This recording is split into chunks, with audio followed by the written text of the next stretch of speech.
हम आपको यह बताएंगे कि आज भारत की राजनीति में आरक्षण शब्द एक बार फिर से ट्रेंड कर रहा है। अमेरिका में मौजूद कांग्रेस नेता राहुल गांधी ने आज वहां से एक बहुत बड़ा बयान दे दिया। राहुल गांधी ने अमेरिका में कहा कि जब भारत के समाज में पूरी तरह से समानता आ जाएगी तब वो आरक्षण को समाप्त करने के बारे में सोच सकते हैं, लेकिन इस समय भारत में समानता नहीं है। पहले आप वो बयान सुन लीजिए कि राहुल गांधी ने आज अमेरिका में क्या कहा है भारत में आरक्षण के बारे में। We will think of scrapping reservations when India is a fair place, and India is not a fair place. Now that creates a problem, because there are many people who come from the upper caste, right, who say, look, what have we done wrong, right? Why are we being punished? You think about involving many more people in the governance of our country. I don't think any of you are ever going to become Adani or Ambani. And there's a reason for that. You can't. Because those doors are closed. Rahul Gandhi के इस बयान के बाद भारत की राजनीति में भी एक भूचाल सा आ गया है। बीएसपी अध्यक्ष मायावती ने कहा है कि राहुल गांधी और कांग्रेस दलित, आदिवासी और पिछड़ों को मिलने वाले आरक्षण को समाप्त करने का षड्यंत्र रच रहे हैं। मायावती ने आज सोशल मीडिया पर जो बातें लिखी हैं वो आज मैं अपने साथ लाया हूं, आपको पढ़कर मैं सुनाता हूं मायावती ने क्या लिखा है।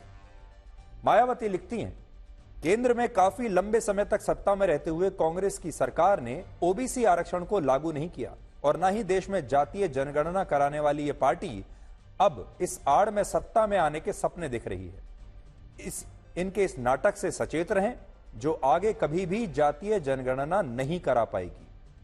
अब कांग्रेस पार्टी के सर्वेसर्वा श्री राहुल गांधी के इस नाटक से भी सतर्क रहें, जिसमें उन्होंने विदेश में यह कहा है कि भारत जब बेहतर स्थिति में होगा तो हम एससी, एसटी, ओबीसी का आरक्षण खत्म कर देंगे। इससे स्पष्ट है कि कांग्रेस वर्षों से इनके आरक्षण को खत्म करने के षड्यंत्र में लगी है। सच्चाई में कांग्रेस शुरू से ही आरक्षण विरोधी सोच की रही है। मायावती ने आज ही राहुल गांधी के इस बयान के बाद अपना यह स्टेटमेंट सोशल मीडिया पर लिखा है और कहा है कि कांग्रेस तो पहले से ही इस आरक्षण को खत्म करने के षड्यंत्र में है। मोदी सरकार में सबसे बड़े दलित चेहरे चिराग पासवान ने भी राहुल गांधी से कहा है कि आरक्षण को समाप्त करना तो दूर, इसके बारे में सोचना भी अपराध है। और चिराग पासवान ने एक सोशल मीडिया पोस्ट लिखी है, उन्होंने भी यही कहा, आरक्षण समाप्त करना तो दूर, सोचना भी अपराध है राहुल गांधी जी। और वो ये कहते हैं कि संवैधानिक व्यवस्था को सुचारू रूप से जारी रखने के लिए आरक्षण जरूरी है। ऐसे में आरक्षण को समाप्त करना तो दूर, कोई उस प्रावधान से छेड़छाड़ करने के बारे में भी सोच नहीं सकता, ये चिराग पासवान ने कहा है।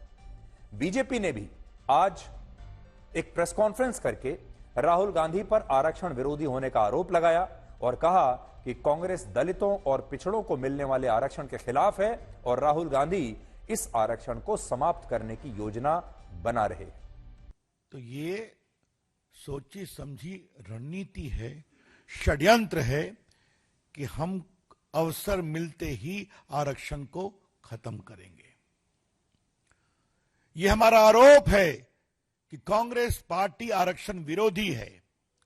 यह हमारा आरोप है कांग्रेस पार्टी दलित,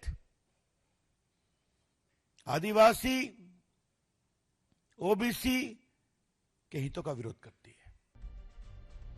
अब देखिए, इस बयान के बाद कांग्रेस पार्टी राहुल गांधी का यह कहते हुए बचाव कर रही है कि जब देश में भेदभाव खत्म हो जाएगा, यह असमानता समाप्त हो जाएगी, तब आरक्षण की आवश्यकता रहेगी ही नहीं। और इसलिए राहुल गांधी ने जो कहा उसमें कुछ भी गलत नहीं है। जब ऐसा देश हो जाए जहां कोई अमीरी, गरीबी, पिछड़ापन, अगड़ापन, सब में सारे भेद समाप्त हो जाएं, तब जाकर हम अपनी नीति बदलेंगे। उससे पहले कैसे बदल सकते हैं? यही तो कहा, उसमें क्या गलत है? तो राहुल गांधी जब भारत में थे तो जातीय जनगणना की बात कर रहे थे और अमेरिका में जाने के बाद उन्होंने आज ये कह दिया कि अगर भारत में असमानता समाप्त हो जाएगी तो फिर आरक्षण को समाप्त करने के बारे में सोचा जा सकता है। अब देखिए इसका मतलब क्या है। भारत की राजनीति में अगर कोई ऐसा मुद्दा है जिस पर बयान देने से कयामत आ सकती है तो वो मुद्दा है आरक्षण को समाप्त करने का मुद्दा। आज तक किसी भी पार्टी के किसी भी नेता ने या जिस भी पार्टी ने आरक्षण को समाप्त करने के बारे में जरा सी भी बात की है तो उसे इसका भारी नुकसान उठाना पड़ा है।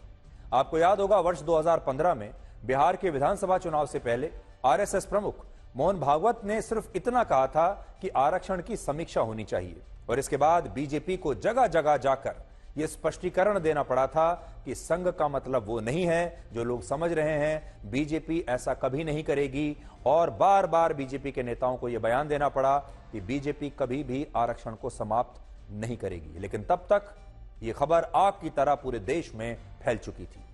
इसी तरह अगर आपको याद हो इस बार के लोकसभा चुनाव में फैजाबाद से बीजेपी के पूर्व सांसद लल्लू सिंह ने यह बयान दे दिया था कि बीजेपी को 400 सीटें इसलिए चाहिए ताकि वो संविधान में बदलाव कर सके और इस बयान से पूरे देश में यह अफवाह आग की तरह फैल गई कि अगर इस बार बीजेपी 400 सीटें जीत गई तो वो संविधान बदल देगी और संविधान बदला तो आरक्षण के नियम भी बदल जाएंगे।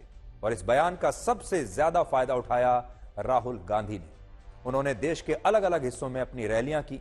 इन रैलियों में हर बार उन्होंने यही कहा कि बीजेपी संविधान को बदलने वाली है। हर रैली में वो संविधान की एक कॉपी लेकर जाया करते थे और कहते थे कि वो संविधान की रक्षा करेंगे, संविधान को बदलने नहीं देंगे और बीजेपी संविधान को बदलने वाली है। जबकि बीजेपी बार बार ये कहती रह गई कि हम कभी संविधान को नहीं बदलेंगे। बीजेपी ने बार बार स्पष्टीकरण दिया लेकिन तब तक ये जो दुष्प्रचार की आग थी ये पूरे देश में फैल चुकी थी और बीजेपी 400 पार कर ही नहीं पाई। और इसके जवाब में राहुल गांधी ने इस पूरे चुनाव प्रचार में जातिगत जनगणना का मुद्दा उठाया जिसकी वजह से उन्हें 99 सीटें मिल भी गईं और राहुल गांधी आजकल बहुत खुश हैं और उन्हें लगा कि उनका जाति का ये जो कार्ड है ये चल गया और इसकी वजह से उनकी सीटों की संख्या बढ़ गई और बीजेपी 240 पर अटक गई। यानी वो समझ गए कि इस देश में अगर राजनीति में सफलता पानी है तो ये जाति का जो कार्ड है ये खेलना बड़ा आवश्यक है और वो इस फॉर्मूले को समझ गए। इस आंशिक सफलता के बाद से राहुल गांधी पूरे देश में अब आजकल जाति की राजनीति कर रहे हैं। वो हर व्यक्ति को उसकी जाति याद दिलाते हैं, जिससे भी मिलते हैं सबसे पहले उसकी जाति पूछते हैं और इससे भविष्य में समाज बट सकता है। ये डर हमेशा बरकरार रहेगा कि जब इस तरह की राजनीति होगी तो उससे समाज बटेगा और अलग अलग जातियों के बीच इससे द्वेष पैदा हो सकता है और इसी को हम विभाजनकारी राजनीति कहते हैं। दिलचस्प बात यह है कि जो चक्रव्यूह राहुल गांधी ने चुनाव प्रचार के दौरान, लोकसभा चुनाव के दौरान बीजेपी के चारों तरफ रचा था, अब अमेरिका में इस एक बयान से, आरक्षण को समाप्त करने वाले इस एक बयान से राहुल गांधी खुद उसी चक्रव्यूह में फंस गए हैं। सबसे बड़ी बात इसमें जो देखने वाली है वो ये कि राहुल गांधी ने कहीं भी कुछ गलत नहीं कहा है। अगर आप देखें उनके पूरे बयान को तो राहुल गांधी यही कह रहे हैं कि बीजेपी जो है वो बीजेपी पर आरोप तो लगा ही रहे हैं क्योंकि वो विपक्ष के नेता हैं, लेकिन आरक्षण के मामले पर वो लगातार यही बात कह रहे हैं कि भारत के समाज में आज असमानता है। भारत एक फेयर देश नहीं है। जिस दिन ये असमानता समाप्त हो जाएगी उस दिन आरक्षण की आवश्यकता नहीं पड़ेगी और ये बात तो सही है। लेकिन अब भारत की राजनीति में इस बयान को लेकर जो माहौल तैयार किया जाएगा और बताया जाएगा कि राहुल गांधी कैसे आरक्षण विरोधी हैं, उसका नुकसान अब राहुल गांधी को झेलना पड़ेगा और इसलिए झेलना पड़ेगा कि उन्होंने चुनाव प्रचार में इसी तरह के दुष्प्रचार का फायदा भी उठाया है। राहुल गांधी ने आज कहा कि भारत में 73% दलित हैं, आदिवासी हैं और ओबीसी हैं, यानी मिलकर 73% है। इसलिए देश की संपत्ति में उनका हिस्सा भी 73% का बनता है। अब देखिए क्या यह सच है और आंकड़े क्या कहते हैं। वैसे तो हमारे देश में आजादी के बाद से जातिगत जनगणना नहीं हुई है जिससे यह पता चल सके कि किस जाति के कितने लोग हमारे देश में रहते हैं, उनकी संख्या क्या है। इस आधार पर कोई जनगणना नहीं हुई है और राहुल गांधी यह वादा कर रहे हैं कि जब वो आएंगे, अगर उनकी सरकार आ गई तो वो जातिगत जनगणना करवाएंगे जिससे देश को पहली बार यह पता चलेगा कि इस देश में रहने वाले जो लोग हैं जाति के हिसाब से उनकी संख्या क्या है। लेकिन अमेरिका के मशहूर थिंक टैंक प्यू रिसर्च सेंटर के मुताबिक भारत में 35% ओबीसी हैं, 25% दलित हैं और 9% आदिवासी हैं। आरक्षण को समाप्त करने का मुद्दा ऐसा है कि जिस भी नेता ने जब भी इस पर बयान दिया है तो उसे यही कहना पड़ा है कि मेरा मतलब वो नहीं था, और इस बार राहुल गांधी को भी यही कहना पड़ रहा है कि मेरा मतलब वो नहीं था।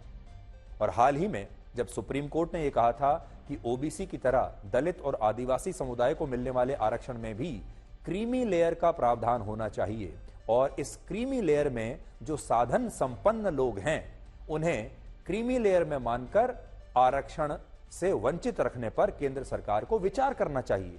तब देश में इस पर दलित और आदिवासी वर्ग के लोगों ने सुप्रीम कोर्ट का भी जबरदस्त विरोध किया था, और तब मोदी सरकार को यह स्पष्टीकरण देना पड़ा था कि वो दलितों में क्रीमी लेयर बनाने का कोई फैसला नहीं लेगी। इससे आप समझ सकते हैं कि आरक्षण का मुद्दा एक ऐसा मुद्दा है जिस पर जरा सी बात भी बहुत बड़ी बन जाती है, और अब राहुल गांधी का बयान भी कांग्रेस पार्टी के लिए आगे चलकर नई मुश्किलें पैदा कर सकता है। वैसे विदेश में बैठकर भारत की जाति व्यवस्था पर सवाल उठाने की बजाय राहुल गांधी को पूरी दुनिया को यह भी बताना चाहिए था कि इस समय भारत में एक ओबीसी प्रधानमंत्री हैं और इस समय भारत में एक आदिवासी राष्ट्रपति हैं। क्योंकि अगर आप देखें, नरेंद्र मोदी भारत के प्रधानमंत्री हैं और वो ओबीसी वर्ग से आते हैं। इसी तरह राष्ट्रपति मुर्मू एक आदिवासी महिला हैं। इसलिए अगर आप देखेंगे, ये पूरी दुनिया के लिए देखने वाली बात है कि भारत जैसे लोकतंत्र में आज प्रधानमंत्री एक ओबीसी है। ये भारत के लिए, भारत के लोकतंत्र के लिए एक बहुत ही एक नायाब कॉम्बिनेशन है। लेकिन राहुल गांधी ने दुनिया को यह नहीं बताया, और राहुल गांधी वहां बैठकर भारत के बारे में, भारत के समाज में होने वाली असमानता के बारे में यह मुद्दा वहां पर उठा रहे हैं। और राहुल गांधी ने बड़ी चालाकी से इन बातों को आज छुपा लिया। आज हम आपको 1984 में भारत के अखबारों में छपे कांग्रेस पार्टी के कुछ विज्ञापन दिखाना चाहते हैं, और इन विज्ञापनों में कांग्रेस पार्टी ने क्या लिखा था ये आपको हम आज बताना चाहते हैं। इस विज्ञापन में लिखा है, आपके भाग्य का फैसला कैसे होगा, जाति और वर्ग के आधार पर या योग्यता के आधार पर। और इस विज्ञापन में यह भी लिखा है, उन्होंने आपसे पूछा है कि भूख की जाति क्या होती है, उन्होंने पूछा है कि रोटी की जाति क्या होती है, जो आप सांस लेते हैं उसकी जाति क्या होती है। और साथ ही आज मैं आपको कुछ पढ़कर भी सुनाना चाहता हूं। प्रधानमंत्री श्रीमती इंदिरा गांधी ने 15 अगस्त 1983 को लाल किले की प्राचीर से राष्ट्र के नाम अपने संदेश में क्या कहा था, जरा मेरी बात ध्यान से सुनिए। भारत की बुनियाद भारत के गरीब, भारत के जनजातीय आदिवासी, भारत के हरिजन, पिछड़ी हुई जाति और सब जातियां। असल में मेरा विश्वास जातिवाद में नहीं है। मैं चाहूंगी कि ये शब्द हम हटा दें अपने देश से, हम सब अपने आप को एक माने। यानी राहुल गांधी की जो दादी हैं, उन्होंने 1983 में ये कहा कि वो जातिवादी नहीं है, वो जातिवाद को इस देश से हटा देना चाहती है। अब हम उस दावे का फैक्ट चेक करेंगे जिसमें यह कहा जा रहा है कि अगर वक्फ बोर्ड पर आने वाला बिल देश की संसद में पास हो गया तो केंद्र सरकार मुसलमानों से उनकी मस्जिदों को छीन लेगी, मदरसे, दरगाह और कब्रिस्तान की सारी जमीनों को छीन लिया जाएगा और वक्फ बोर्ड की सभी संपत्तियों पर भारत सरकार का कब्जा हो जाएगा, यानी वक्फ का वक्त समाप्त हो जाएगा। अल्पसंख्यक मामलों के मंत्री किरण रिजिजू और बीजेपी सांसद निशिकांत दुबे ने सोशल मीडिया पर एक वीडियो शेयर करके यह आरोप लगाया है कि कुछ लोग मुसलमानों के बीच, भारत के मुसलमानों के बीच ये अफवाह फैला रहे हैं कि वक्फ बोर्ड का बिल मस्जिदों और कब्रिस्तान की जमीनों पर कब्जा करने के लिए लाया गया है, जबकि मोदी सरकार के बिल में ऐसा कोई प्रावधान है ही नहीं। आप भी सबसे पहले कुछ वीडियोस देखिए जो आज मैं आपके लिए निकाल कर लाया हूं, जिनमें एक विशेष धर्म के लोग अलग अलग इलाकों में जाकर वहां रहने वाले मुसलमानों को यह बता रहे हैं कि अगर उन्होंने वक्फ बोर्ड पर आने वाले इस बिल के खिलाफ अपनी आपत्तियां जॉइंट पार्लियामेंट्री कमेटी को नहीं भेजी तो वक्फ बोर्ड की संपत्तियां भारत सरकार उनसे छीन लेगी और उनकी मस्जिदों और कब्रिस्तानों पर, उनके मदरसों पर जो है भारत सरकार का कब्जा हो जाएगा और उन्हें वहां से हटा दिया जाएगा। अब आप यह देखिए कि भारत के मुसलमानों में यह झूठ और अफवाह कोई और नहीं बल्कि जाकिर नायक फैला रहा है, जिसे भारत सरकार एक भगोड़ा और कट्टरपंथी मानती है। और जिस पर हमारे देश में धर्म परिवर्तन से लेकर सांप्रदायिक तनाव पैदा करने और लोगों को दंगा करने के लिए उकसाने के आरोप हैं। और भारत में इस कट्टरपंथी की संस्था इस्लामिक रिसर्च फाउंडेशन पर इस समय प्रतिबंध भी लगा हुआ है। लेकिन क्योंकि ये इंटरनेट का जमाना है, ये विदेशी जमीन पर बैठकर अपने वीडियोस बना रहा है, सोशल मीडिया पर पोस्ट कर रहा है और भारत के मुसलमानों को वहीं बैठकर भड़का रहा है। वर्ष 2016 में जब भारत की सुरक्षा एजेंसियों ने जाकिर नायक के खिलाफ जांच शुरू की थी, तब वो भारत से भागकर मलेशिया चला गया था और इस समय जाकिर नायक मलेशिया का नागरिक है और इस समय वो ये सारे वीडियोस मलेशिया में बैठकर बना रहा है और भारत के मुसलमानों को वक्फ बोर्ड पर आने वाले बिल के खिलाफ गुमराह कर रहा है। और उसने कहा है कि भारत में लगभग 21 करोड़ मुसलमान रहते हैं, जिनमें से 50 लाख मुसलमानों ने भी अगर वक्फ बोर्ड के बिल के खिलाफ अपनी आपत्तियां ज्वाइंट पार्लियामेंट्री कमेटी को भेज दी तो मोदी सरकार इस बिल को लागू नहीं कर पाएगी और मुसलमानों की मस्जिदों और उनके कब्रिस्तान और उनकी जो बाकी संपत्तियां हैं वो सब बच जाएगा, उनके मदरसे बच जाएंगे। यानी जाकिर नायक ने भारत के मुसलमानों को एक टारगेट दिया है, एक संख्या दी है और कहा है कि कम से कम 50 लाख आपत्तियां ज्वाइंट पार्लियामेंट्री कमेटी तक पहुंचनी चाहिए। जबकि सच्चाई यह है कि लोगों की आपत्तियों से इस बिल की वैधानिकता पर कोई असर नहीं पड़ने वाला। इस बिल पर अंतिम फैसला ज्वाइंट पार्लियामेंट्री कमेटी द्वारा ही लिया जाएगा और इस कमेटी के अध्यक्ष बीजेपी के सांसद जगदंबिका पाल है और इस कमेटी में कुल मिलाकर 31 सदस्य हैं, जिसमें विपक्षी पार्टियों के सांसद भी शामिल हैं। लेकिन जाकिर नायक मलेशिया में बैठकर भारत के मुसलमानों को इस बिल पर भड़काने का जोर शोर से काम कर रहा है। लोगों को यह नहीं बता रहा है कि इस बिल में असली सही बातें क्या हैं, इस बिल का जो मकसद है वो क्या है। और उसका यह कहना है कि कम से कम 50 लाख आपत्तियां जेपीसी के पास पहुंचनी चाहिए। अब इस सवाल पर आते हैं कि क्या वाकई में वक्फ बोर्ड पर आने वाले इस कानून में ऐसा कोई प्रावधान है जो मुसलमानों से उनकी मस्जिदों को छीन ले, कब्रिस्तानों को छीन ले, उनके मदरसों की जमीनों को छीन ले। तो इसका जवाब यह है कि वक्फ बिल में इस तरह का कोई प्रावधान नहीं है जिससे मस्जिदों और कब्रिस्तान की जमीनों को छीना जा सके। हमारे जो इस्लाम धर्म को मानने वाले दर्शक हैं, हमारे देश के जो मुसलमान हैं, जो इस समय हमें देख रहे हैं, हमारे मुसलमान दर्शक, ये खास तौर पर उनके लिए हम बता रहे हैं कि उन्हें पता होना चाहिए कि इस बिल में क्या क्या प्रावधान है ताकि उन्हें कोई गुमराह ना कर सके। वक्फ कानून में सरकार ने कुल मिलाकर 44 बदलाव किए हैं, जिनमें एक संशोधन यह भी है कि अगर किसी सरकारी जमीन पर वक्फ बोर्ड अपना दावा करता है तो ऐसे मामलों में जिला कलेक्टर को एक रिपोर्ट तैयार करनी होगी और बताना होगा कि उस जमीन पर असली दावा किसका बनता है।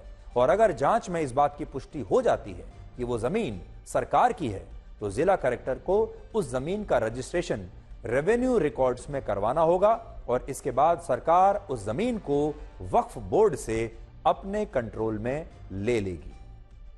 लेकिन इस प्रावधान में यह कहीं नहीं लिखा है कि जो मस्जिदें और कब्रिस्तान हैं उन जमीनों को सरकार मुसलमानों से छीन लेगी। सच्चाई यह है कि मौजूदा वक्फ कानून में वक्फ बोर्ड और वक्फ काउंसिल को इतने ज्यादा बड़े बड़े अधिकार दे दिए गए हैं कि वो किसी भी जमीन पर अपना दावा करके उसे अपने कब्जे में लेने का नोटिस भेज सकते हैं। और वक्फ का कहना है कि उसकी जमीनें निजी जमीनों की श्रेणी में आती हैं, यानी ये प्राइवेट लैंड है और उन पर कोई कब्जा नहीं कर सकता। लेकिन इस बिल में जब यही बात सरकार कहती है और सरकार यह नियम बनाती है कि सरकार की जमीन पर वक्फ बोर्ड भी कब्जा नहीं कर सकता, तो इस प्रावधान के खिलाफ यह दुष्प्रचार किया जाता है कि सरकार मुसलमानों से उनकी मस्जिदें और कब्रिस्तान छीनना चाहती है। जबकि केंद्र सरकार का कहना है कि यह दावे पूरी तरह से गलत हैं और यह बिल इस समय ज्वाइंट पार्लियामेंट्री कमेटी के पास विचाराधीन है। तो देखिए, इसे अंग्रेजी में हम डबल स्टैंडर्ड्स कहते हैं। वक्फ बोर्ड यह कहता है कि अगर जमीन पर उसका दावा है और वो जमीन किसी और की है तो वक्फ बोर्ड अपनी जमीन पर दावा कर सकता है और उस जमीन को उस व्यक्ति से ले सकता है या संस्था से ले सकता है। लेकिन जब सरकार यह कहती है कि अगर सरकारी जमीन पर वक्फ बोर्ड ने या किसी और ने कब्जा किया हुआ है तो सरकार उस जमीन को वापस ले सकती है, इस पर वक्फ बोर्ड को आपत्ति है। अब जिस तरह से इसमें कैंपेन किया जा रहा है, बाहर से कैंपेन हो रहा है कि इसके खिलाफ, तो ये क्या मतलब है कि जब एक पार्लियामेंट्री डेमोक्रेसी में बिल एक जेपीसी के सामने हो गया, ये तो बहुत वेलकम है। खुद हमारे जेपीसी कमेटी की तरफ से हमने लोगों का आह्वान किया कि जो अपना रिप्रेजेंटेशन देना चाहें या जो मेमोरेंडम देना चाहें या अपीयर होना चाहें वो अपने भेजें। हम उनको ज़्यादा से ज़्यादा लोगों को जिनका इंटरेस्ट है, जिनका स्टेक होल्डर्स हैं या जो इस्लामिक स्कॉलर्स हैं, उन लोगों को हम बुलाएंगे, तंजीम लोगों को। अब हम आपको ये बताएंगे कि क्या देश के अलग अलग हिस्सों में रेल दुर्घटनाओं को लेकर क्या कोई बहुत बड़ा षड्यंत्र रचा जा रहा है, क्या कोई ऐसी ताकत है, क्या कुछ ऐसे लोग हैं जो चाहते हैं कि हमारे देश में रेल यानी ट्रेन दुर्घटना की शिकार हो जाएं। रविवार की रात जिस वक्त कानपुर में कालिंदी एक्सप्रेस एक गैस सिलेंडर से टकरा गई, उसके 2 घंटे के बाद ही राजस्थान के अजमेर में भी एक मालगाड़ी की टक्कर सीमेंट के एक बहुत बड़े ब्लॉक से हुई। सीमेंट के इस ब्लॉक का वजन लगभग 70 किलोग्राम है और इससे आप अंदाजा लगा सकते हैं कि इसके पीछे कितनी बड़ी साजिश हो सकती है। तो देखिए, एक ही रात को कानपुर में एक घटना घटती है जहां पर रेलवे ट्रैक पर किसी ने गैस का सिलेंडर रख दिया ताकि जो ट्रेन है वो इस गैस सिलेंडर से टकराए और धमाका हो जाए। उसी गैस सिलेंडर के पास एक मिठाई के डिब्बे में बारूद भी रखा हुआ है और पेट्रोल बम भी रखा हुआ है। अब दूसरी जगह देखिए, दूसरी जगह सीमेंट का एक बहुत बड़ा टुकड़ा रेलवे ट्रैक पर रख दिया जाता है ताकि ट्रेन की उससे टक्कर हो जाए और फिर ये ट्रेन पलट जाए। ये जो हो रहा है हमारे देश में, इसे आप ये नहीं कह सकते कि ये कोई कोइंसिडेंस है।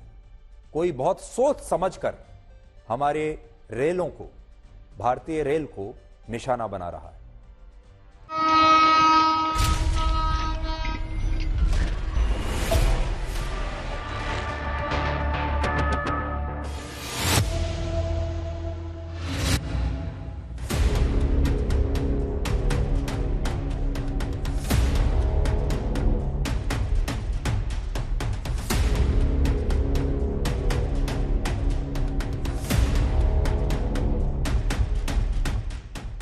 इस वक्त हम मौजूद हैं मांगलियावास थाने के मांगलियावास और ब्यावर के बीच में, जहां पर जो मेरे पीछे आप देख सकते हैं डीएफसीसी का फ्रेट कॉरिडोर है।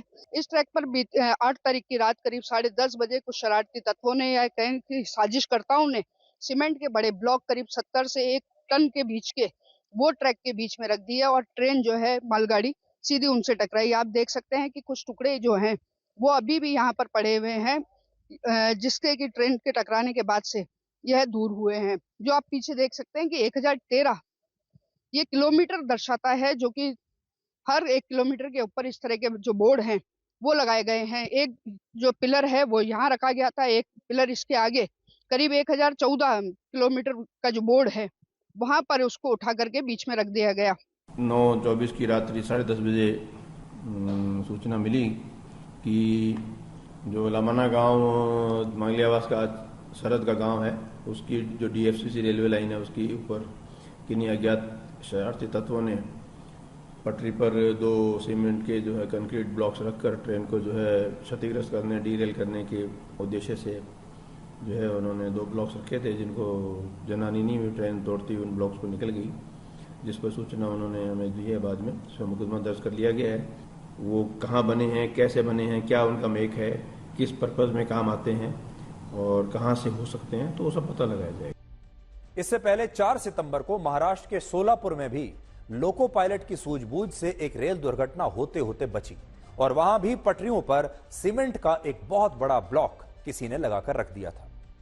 अगस्त की शुरुआत से हर 3 दिन में कम से कम एक ऐसी घटना हुई है जब कोई ट्रेन या तो पटरी से डिरेल हुई है या किसी चीज से टकराई है या फिर रेल की पटरियों पर लोहे की रॉड रख दी गई हैं, गार्डर, बोल्डर, बड़े बड़े पत्थर, साइकिल और गैस सिलेंडर या बारूद वहां पर मिला है। और यह बात बहुत गंभीर है। भारत में प्रतिदिन 2 करोड़ से ज्यादा लोग ट्रेनों में सफर करते हैं और इसलिए इस तरह के षड्यंत्र ने सुरक्षा एजेंसियों को भी बहुत चिंतित कर दिया है। हमने कल भी आपको ये बात बताई थी और आज भी हम कह रहे हैं, हमारे देश में 2 करोड़ से ज्यादा लोग हर रोज ट्रेन में सफर करते हैं और ये देश की आम जनता है। इनके पास और कोई चारा नहीं है, इन्हें ट्रेन में सफर करना ही है। लेकिन इस समय जो षड्यंत्र रचा जा रहा है भारतीय रेल के खिलाफ, उससे इन 2 करोड़ यात्रियों के मन में भी जरूर आशंका पैदा होगी। इनके मन में भी एक डर पैदा किया जा रहा है और अब आप उन लोगों के बारे में सोचिए जो लोग रोज ट्रेन से यात्रा करते हैं। जब वो ये देखेंगे कि आजकल जब हर रोज कहीं ना कहीं देश में ट्रेन की पटरियों पर या तो बड़े बड़े पत्थर मिल रहे हैं, गैस सिलेंडर मिल रहे हैं, उससे हमारे देश के जो यात्री हैं उनमें भी एक असुरक्षा की भावना जरूर पैदा होगी। अब हम आपको टोल टैक्स पर हमारी मुहिम का एक नया भाग दिखाएंगे और आपको बताएंगे कि जिन सड़कों से सरकारों को हजारों करोड़ रुपए का टोल टैक्स मिलता है, उन सड़कों की इस समय मौजूदा स्थिति कैसी है और इन सड़कों पर आखिर इतने गड्ढे क्यों हैं। पिछले हफ्ते हमारी टीम ने एक आरटीआई की मदद से यह पता लगाया कि गुरुग्राम को जयपुर से जोड़ने वाले जिस नेशनल हाईवे नंबर 48 का निर्माण लगभग 1900 करोड़ रुपए की लागत से हुआ था, उस सड़क पर होने लगने वाले टोल टैक्स से सरकार को वर्ष 2009 से सितंबर 2023 के बीच इन 14 वर्षों में 8,349 करोड़ रुपए का टोल टैक्स मिल चुका है, जो इस हाईवे की लागत से 4 गुना ज्यादा है। सरकार का कहना है कि इन हाईवे से उसे टोल टैक्स के रूप में जो पैसा मिलता है, उसी पैसे से इन सड़कों की देखभाल होती है, इनकी मरम्मत की जाती है, मेंटेनेंस होती है और उसके साथ देश भर में नए हाईवेज और सड़कें बनाने पर जो पैसा खर्च होता है वो भी यहीं से आता है। लेकिन आज हम आपको बताना चाहते हैं कि जिस नेशनल हाईवे 48 से सरकार उसकी लागत से 4 गुना ज्यादा टोल टैक्स वसूल चुकी है, वो हाईवे इस समय भी कितनी बुरी स्थिति में है। आरटीआई के मुताबिक यह हाईवे 6 लेन का है, लेकिन सच्चाई यह है कि यह हाईवे ज्यादातर जगहों पर सिर्फ 4 लेन का रह गया है और इस 4 लेन के हाईवे पर भी इस समय आपको सैकड़ों गड्ढे मिलेंगे। इसके अलावा इसी हाईवे पर गुरुग्राम से जयपुर के रास्ते में कई स्थानों पर डिवाइडर्स टूटे पड़े हैं, जिससे यहां हर दिन औसतन 10 से ज्यादा सड़क दुर्घटनाएं होती हैं। अकेले गुरुग्राम में वर्ष 2021 में 874 सड़क दुर्घटनाएं हुई थी, जिनमें 409 लोगों की मौत हुई और इनमें भी ज्यादातर सड़क दुर्घटनाएं इसी हाईवे पर हुई थी। इसके अलावा इस हाईवे पर कई नए पुलों का भी निर्माण हो रहा है, जिनके कारण कई किलोमीटर लंबे जाम लगते हैं। 6 लेन के इस हाईवे पर गाड़ियों के चलने के लिए एक छोटी सी सड़क ही बचती है, जिसकी वजह से लोगों को टोल टैक्स देने के बाद भी लंबे जैम में फंसना पड़ता है और आगे जाने के लिए बहुत संघर्ष करना पड़ता है। नियमों के तहत किसी भी हाईवे पर 2 टोल प्लाजा के बीच कम से कम 60 किलोमीटर की दूरी होनी चाहिए, लेकिन सच्चाई यह है कि इस नेशनल हाईवे पर मनोहरपुर और दौलतपुर टोल प्लाजा के बीच 60 किलोमीटर से भी कम की दूरी है, जो नियमों के विरुद्ध है। और आज आप हमारी इस रिपोर्ट से यह समझ सकते हैं कि जिस नेशनल हाईवे के लिए लोग हजारों करोड़ रुपए का टोल टैक्स दे रहे हैं, उसके बदले में उन्हें क्या मिल रहा है। मैं इस समय दिल्ली जयपुर नेशनल हाईवे पर मौजूद हूं। आप मेरे पीछे शाजापुर टोल प्लाजा देख रहे हैं। यहां से आज हम अपनी यात्रा की शुरुआत कर रहे हैं और हम आपको इस हाईवे पर पड़ने वाले टोलों से रूबरू करवाएंगे।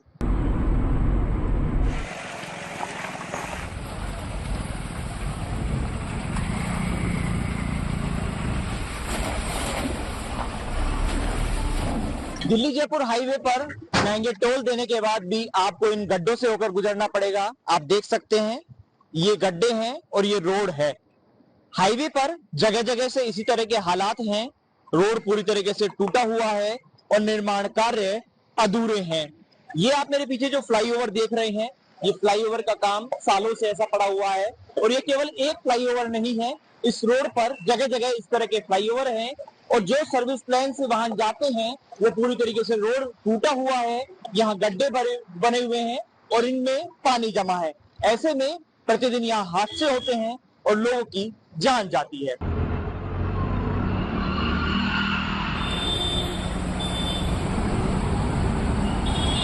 ये थे दिल्ली जयपुर हाईवे के नजारे। हाईवे पर जगह जगह गड्ढे बने हुए हैं, पानी जमा है तो हाईवे पर जानवर बैठे हुए हैं। अवैध कट बने हुए हैं जिनसे खुलेआम लोगों की आवाजाही होती है और आए दिन हादसे होते हैं। दिल्ली जयपुर हाईवे देश के पुराने हाईवे में से एक है। यहाँ पर लोगों से मोटा टोल वसूला जाता है। जगह जगह पर टोल हैं। 60 किलोमीटर के दायरे में भी 2 टोल हैं। मनोहरपुर के बाद दौलतपुर टोल है, लेकिन उसके बाद भी हाईवे के हालात आपके सामने हैं। हाईवे पर जगह जगह निर्माण कार्य हो रहे हैं। होने को तो ये हाईवे 6 लेन का है, कागजों में, लेकिन हकीकत में यह हाईवे आज भी 4 लेन का है। हम लगातार टोल टैक्स पर अपनी ये मुहिम आपके लिए चला रहे हैं, क्योंकि आप सब ने पूरे देश से, जिस भी शहर में आप रहते हैं, आपने हमें बहुत सारी चिट्ठियां लिखी हैं और हमें बताया है कि आपके यहाँ, आपके इलाके में क्या क्या समस्याएं हैं। और ये जो खबर हमने आपको दिखाई, लेकिन इस खबर पर आपको इन 5 बातों के बारे में भी आज पता होना चाहिए, क्योंकि तस्वीर के 2 पहलू होते हैं। एक तो हमने आपको दिखा दिया, अब दूसरा पहलू भी देखिए। जब हमने और तहकीकात की इस टोल रोड के बारे में, तो इसमें और बहुत सारी बातें पता चली। पहली बात, 230 किलोमीटर लंबे इस नेशनल हाईवे का निर्माण यूपीए की सरकार के समय वर्ष 2009 में हुआ था।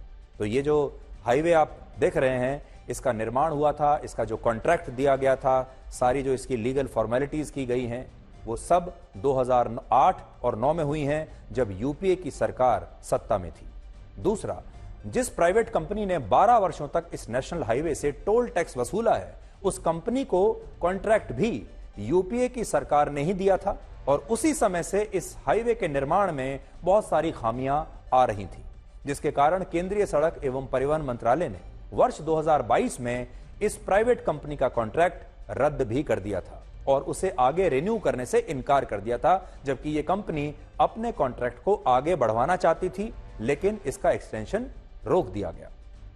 तीसरी बात, कुछ स्थानों पर यह हाईवे 6 लेन का इसलिए नहीं बन पाया क्योंकि हरियाणा और राजस्थान की राज्य सरकारें इसके लिए सरकारी जमीन का अधिग्रहण नहीं कर पाई, और जब जमीन मिली ही नहीं, जमीन का अधिग्रहण नहीं हुआ, तो हाईवे को 6 लेन का बनाने का काम अधूरा ही रह गया, जो हमने अपनी रिपोर्ट में आपको दिखाया भी है। और इस हाईवे पर उन्हीं स्थानों पर गड्ढे हैं जहां हाईवे की मरम्मत और नई सड़कों का निर्माण हो रहा है, ऐसा सरकार का कहना है। और पांचवां, इस हाईवे पर ट्रैफिक जैम को देखते हुए सरकार ने अब एक वैकल्पिक एक्सप्रेसवे बनाया है जो राजस्थान के बांदीकुई से होकर गुजरता है। तो सरकार का इस पर क्या कहना है, वो भी आज हमने आपको बता दिया है। सरकार का यह भी कहना है कि उन्होंने जो इस पूरे सड़क पर जो पैच है, जिस पर बहुत सारे गड्ढे हैं, जहां रखरखाव अच्छा नहीं है, उसका संज्ञान लिया है सरकार ने, और हमारे दर्शकों के कहने पर अब सरकार वहां पर मेंटेनेंस का काम और अच्छे से करेगी। अब आप ये देखिए कि हमारे देश में टैक्स देने के बदले लोगों को क्या मिलता है। हमारे देश में टोल टैक्स के अलावा भी कितने सारे टैक्स हैं जो गाड़ी खरीदने वाले हर व्यक्ति को भरने होते हैं। जब आप गाड़ी खरीदने जाते हैं तो आपको उस गाड़ी की वास्तविक कीमत पर 28% जीएसटी देना होता है, जिसमें 14% जीएसटी केंद्र सरकार को और 14% राज्य सरकार को मिलता है। अगर आप स्कूटी या बाइक खरीदते हैं तो उस पर भी आपको 28% जीएसटी देना होता है। 28% जीएसटी के बाद गाड़ियों पर 17% रोड सेस अलग से लिया जाता है, इसे आप रोड टैक्स कह सकते हैं, और 1% टैक्स टीसीएस के रूप में भी आपको देना होता है, जिसे हम टैक्स कलेक्टेड एट सोर्स कहते हैं। गाड़ी खरीदते वक्त आपको कार इंश्योरेंस भी लेना होता है, जिस पर 18% जीएसटी अलग से लिया जाता है आपसे। और जब आप अपनी गाड़ी का पॉल्यूशन सर्टिफिकेट लेने के लिए जाते हैं तो उस पर भी आपको अलग से 18% जीएसटी देना होता है। और यह सूची लंबी होती चली जाती है, खत्म नहीं होती। इस सब के बाद जब आप अपनी गाड़ी में पेट्रोल डीजल डलवाते हैं तो उस पर भी ज्यादातर राज्यों में 30 से 50% एक्साइज ड्यूटी और वैट लगता है, और ये वैट राज्य सरकारें आपकी जो हैं वो आपसे वसूलती हैं। इसके बाद आपको कार की सर्विस कराने पर हर बार 18% जीएसटी अलग से देना होता है। अगर किसी हाईवे पर टोल टैक्स देने के बाद खराब सड़क और गड्ढों के कारण आपकी गाड़ी खराब हो जाती है, उसे ठीक कराने का टैक्स जब आप देते हैं उस पर भी। अगर आपका टायर खराब हो जाए इन सड़कों की वजह से, तो नया टायर खरीदने पर भी 28% जीएसटी देना होता है। और अगर दुर्भाग्यवश किसी व्यक्ति का इन सड़कों पर एक्सीडेंट हो जाए तो उसे अपने इलाज के लिए दवाइयां खरीदनी पड़ती हैं, अस्पताल में इलाज कराना पड़ता है। उन दवाइयों पर भी 5 से 12% टैक्स देना होता है। और इतना टैक्स देने के बाद भी इसकी कोई गारंटी नहीं कि आपको जो सड़कें चलने के लिए मिल रही हैं वो सड़कें अच्छी होंगी और उन पर कोई गड्ढे नहीं होंगे। अपने अगले विश्लेषण की शुरुआत वर्ष 1975 में आई एक सुपरहिट फिल्म शोले के एक सुपरहिट गाने के साथ करना चाहते हैं। इस गाने के बोल थे, ये दोस्ती हम नहीं तोड़ेंगे, तोड़ेंगे दम मगर तेरा साथ ना छोड़ेंगे। और आप सब ने यह गाना जरूर सुना होगा। दोस्ती पर यह एक बड़ा मशहूर गाना था, और यह गाना उस दौर में आया था जब लोग दोस्ती ना तोड़ने की कस्में खाया करते थे। लेकिन अब जमाना बदल चुका है और अब दोस्ती के रिश्ते में भी इतना जहर भर गया है कि कई बार इस दोस्ती को तोड़ना ही लोगों के लिए ठीक रहता है। और इसीलिए आज हम इसी दोस्ती का एक ब्लैक एंड व्हाइट विश्लेषण करेंगे। यानी एक जमाना था जब लोग सोचते थे कि दोस्ती पक्की वही होती है जिसे हम कभी ना तोड़ें, हर हाल में दोस्ती को निभाना ही चाहिए। लेकिन अब दौर बदल चुका है और अब कई दोस्तियां, कई रिश्ते ऐसे हो चुके हैं, इतने जहरीले हो चुके हैं कि उन रिश्तों से बाहर आ जाना ही आपके लिए बेहतर है। लेकिन उससे पहले मैं आपको एक ऐसी कहानी के बारे में बताना चाहता हूं जो सच्ची दोस्ती को परिभाषित करती है। यानी सच्ची दोस्ती है क्या। हमारे यहां आपने देखा होगा शुरुआत से ही एक बहस होती है कि सच्ची दोस्ती क्या होती है, सच्चा दोस्त कौन होता है और सच्चा प्यार क्या होता है। तो सुनिए ये कहानी। एक बार एक व्यक्ति के घर में आग लग गई। उसके सब जानने वाले, उसके सारे दोस्त उससे मिलने के लिए आए, उसका हालचाल पूछा और फिर चले गए। इसके बाद इस व्यक्ति का एक पक्का दोस्त आया और उसने पूछा कि इस आग के बाद क्या क्या बचा है। उस व्यक्ति ने कहा कि कुछ नहीं बचा, सिर्फ मैं ही बचा हूं। और यह बात सुनकर उसके दोस्त ने उसे गले लगा लिया और कहा कि दोस्त, अगर तुम बच गए तो फिर जला ही क्या है। सच्ची दोस्ती ऐसी ही होती है जिसमें समर्पण और प्रेम के सिवा और कुछ नहीं होता। एक बार सुदामा ने भगवान श्री कृष्ण से पूछा कि सच्ची दोस्ती का मतलब क्या होता है। इस पर श्री कृष्ण ने मुस्कुराते हुए कहा कि जहां मतलब होता है वहां दोस्ती कहां होती है। लेकिन आज के इंटरनेट के इस युग में दोस्ती का स्वरूप, दोस्ती का मतलब इतना बदल गया है कि अब दोस्ती दुनिया भर के लोगों को थकाने लगी है। अब दुनिया भर में ऐसे बहुत सारे लोग हैं जब दोस्ती के रिश्ते में अब थकने लगे हैं, जिन्हें रिश्ते अब थकाने लगे हैं। टाइम मैगजीन में प्रकाशित एक नए लेख में यह बताया गया है कि अब दोस्ती भी लोगों में भावनात्मक थकान पैदा कर रही है, जिससे लोगों में अवसाद और तनाव बढ़ रहा है। इसलिए अगर आप भी किसी ऐसे रिश्ते में हैं जहां उस रिश्ते की वजह से, उस दोस्ती की वजह से आपके जीवन में तनाव ज्यादा है और प्यार कम, तो यह खबर आपके लिए है। यह नई रिपोर्ट कहती है कि सच्ची दोस्ती निस्वार्थ होती है और अगर किसी दोस्ती में स्वार्थ और लालच की भावना ज्यादा है तो उस दोस्ती में आप अवसाद का शिकार हो सकते हैं। अंग्रेजी में इसे टॉक्सिक फ्रेंडशिप कहते हैं या फिर टॉक्सिक रिलेशनशिप भी कहते हैं, जो इतनी खतरनाक होती है कि ये आपकी जीवन आयु को 3 से 5 वर्ष तक कम कर सकती है। यानी इससे आपकी उम्र कम हो जाएगी। बहुत सारे लोग ऐसा सोचते हैं कि दोस्ती में उनकी इच्छाएं मायने नहीं रखती और दोस्ती में उन्हें वो सब करना चाहिए जो उनके दोस्त को अच्छा लगता है।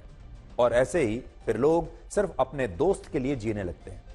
जैसे दोस्त को अगर कहीं घूमना है, कोई फिल्म देखनी है, उसे पार्टी करनी अच्छी लगती है, तो आपको भी लगता है कि आप उससे इनकार नहीं कर सकते। आप, हो सकता है कि आपको पार्टी करना ना अच्छा लगता हो सकता है कि आपको फिल्म देखने ना जाना हो, लेकिन फिर भी आप अपने दोस्त की खातिर यह काम करते हैं ताकि उसे खुशी मिले।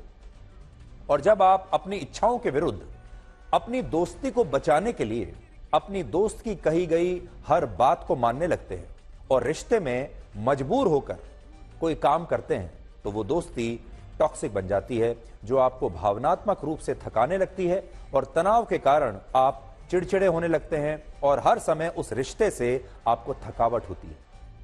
आज हम आपको ऐसी 4 बातें बताएंगे जिनसे आपको पता चलेगा कि आपकी दोस्ती सच्ची है या आप भी एक टॉक्सिक रिलेशनशिप में या टॉक्सिक फ्रेंडशिप में फंस गए हैं। इनमें पहला है असमान व्यवहार।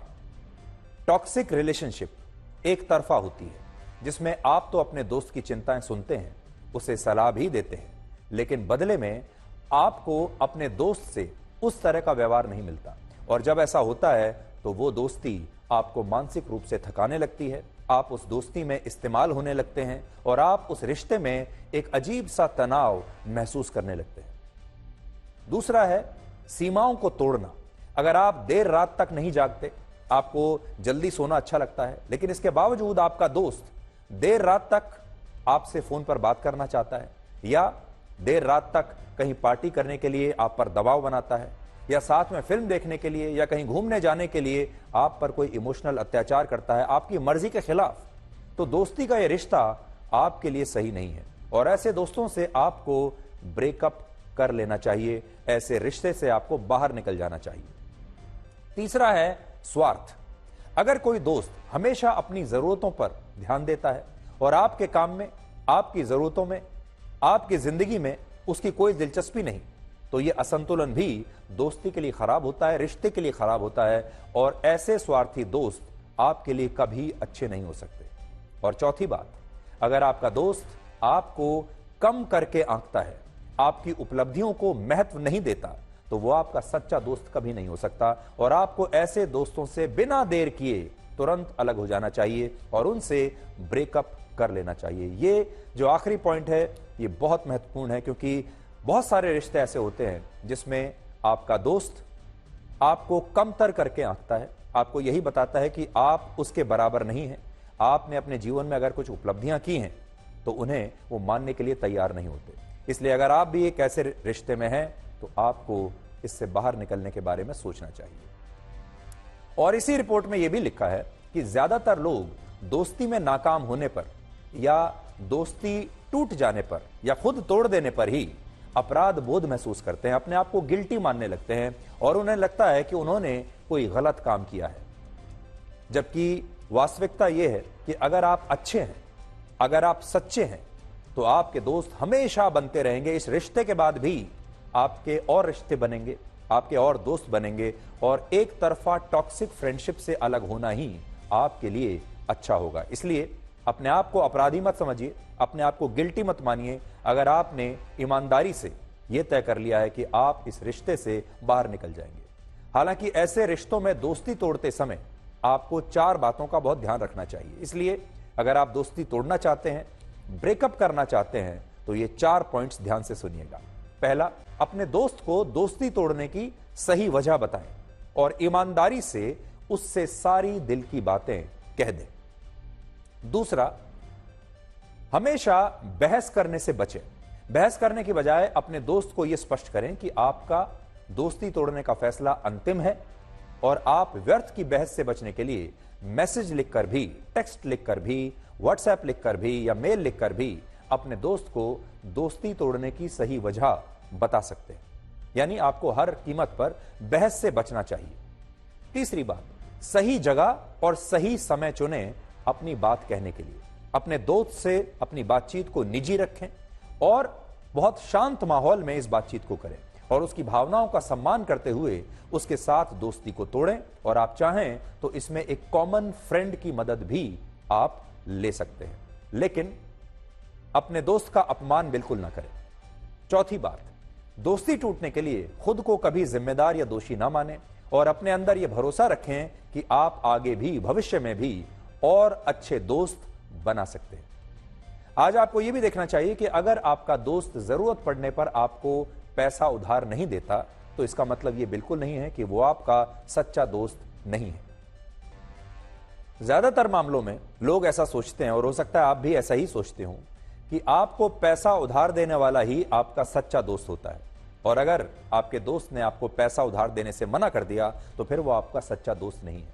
जबकि सच्चाई यह है कि दोस्ती का धन दौलत से कोई संबंध नहीं होता और अगर ऐसा होता तो पिछले 5 वर्षों में 1238 लोगों की हत्याएं अपने दोस्तों का उधार न चुकाने के कारण न होती। और इनमें भी एक घटना तो पिछले हफ्ते हुई है जहां पटियाला में 3 दोस्तों ने अपने एक दोस्त की सिर्फ इसलिए हत्या कर दी क्योंकि उसने सिर्फ 2000 रुपए उधार लेकर काफी समय से वापस नहीं लौटाए थे। इस समय पूरी दुनिया में औसतन हर व्यक्ति के 2 पक्के दोस्त हैं और सच्चे दोस्त डिप्रेशन का खतरा 17% तक कम कर सकते हैं, हार्ट स्ट्रोक का खतरा 19% तक कम कर सकते हैं और सच्चे दोस्त होने पर आप कहीं ज्यादा खुश और आनंदित महसूस करते हैं और आपकी जीवन आयु 3 से 5 साल बढ़ जाती है।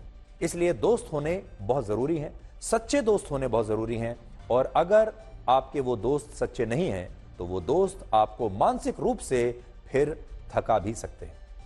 इसके अलावा वर्ष 2016 में एक रिसर्च आई थी जो कहती है कि कि अगर एक व्यक्ति 4 लोगों को अपना सच्चा दोस्त मानता है तो उनमें से कम 3 दोस्त या कई बार तो चारों दोस्त उसे अपना सच्चा दोस्त नहीं मानते। और इसीलिए हम आपसे आज ये कह रहे हैं कि दोस्ती में जब तक दोनों दोस्तों का पूरा समर्पण न हो तो वो सच्ची दोस्ती नहीं है। इंसान ख्वाहिशों से बंधा हुआ एक जिद्दी परिंदा है, जो उम्मीदों से ही घायल है और उम्मीदों पर ही जिंदा है।